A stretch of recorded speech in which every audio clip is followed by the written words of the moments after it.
in a party line vote, the Democrats advanced their $3.5 trillion budget resolution with the goal of altering this country in ways well beyond the New Deal in the 1930s and the introduction of Medicare and Medicaid in the 1960s. At a time the country is suffering under tremendous debt and weighed down by inflation worries as we try to reemerge from COVID, Democrats are attempting to spend more than $4.5 trillion. And to put that into perspective, the government only collected $3.4 trillion in taxes all of last year. It is an utterly unimaginable amount of spending, and now Democrats have a win with a $1 trillion infrastructure bill. For as bad as that really is, it is popular with Americans as most see it as needed. Infrastructure is something everybody wants, right? But the $3.5 trillion human infrastructure bill is much scarier. On top of being riddled with huge swaths of wasteful spending and lobbyist payoffs, the human infrastructure plan brings a whole new population of Americans onto the dole. Everyone from students attending community college to parents who need child care to the elderly in need of care for themselves. All of this would become the burden of every American taxpayer. It is a fast track to a collectivist society and would be a huge win for Democrats, grabbing more Americans who once depended only on themselves, teaching them to depend on their government instead. Here is the president painting socialism perfectly.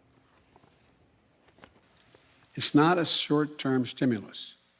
It's a long-term investment in American families. Long-term investments that bring down the biggest costs that families face: housing, child care, education, and health care. These investments will lower out-of-pocket expenses, not raise them.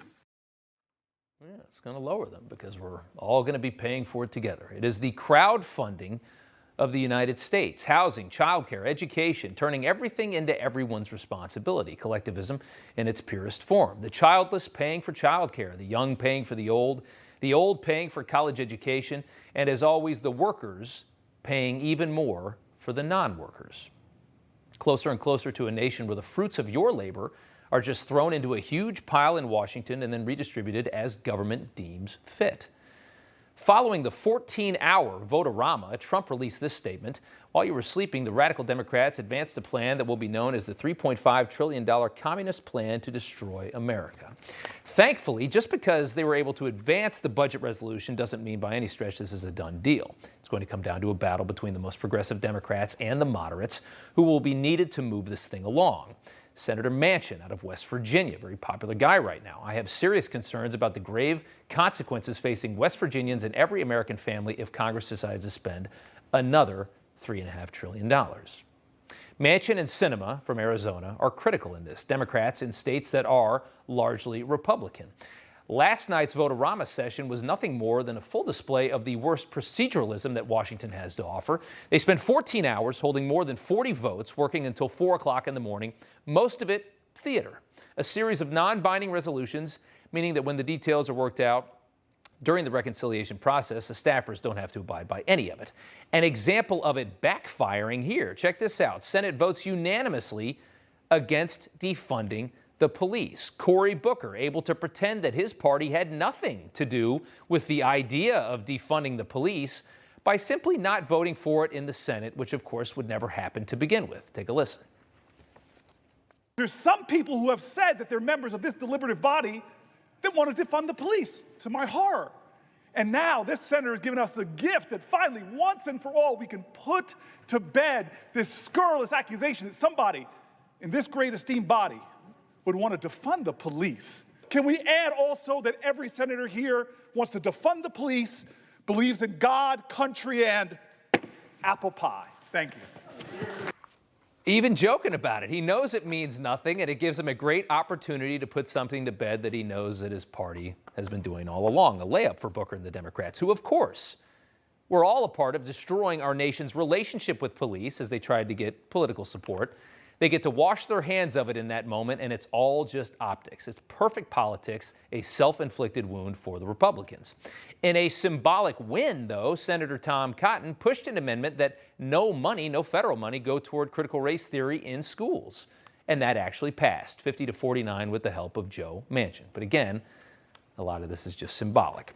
For Democrats like Nancy Pelosi, when they look at all of this spending, they say it's just all about their values, a line that they always use, a line which has no basis in anything that this country was truly founded on.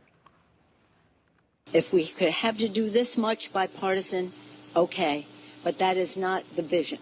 The vision is to build back better. Reconciliation will be a fuller reflection of our values to build back better.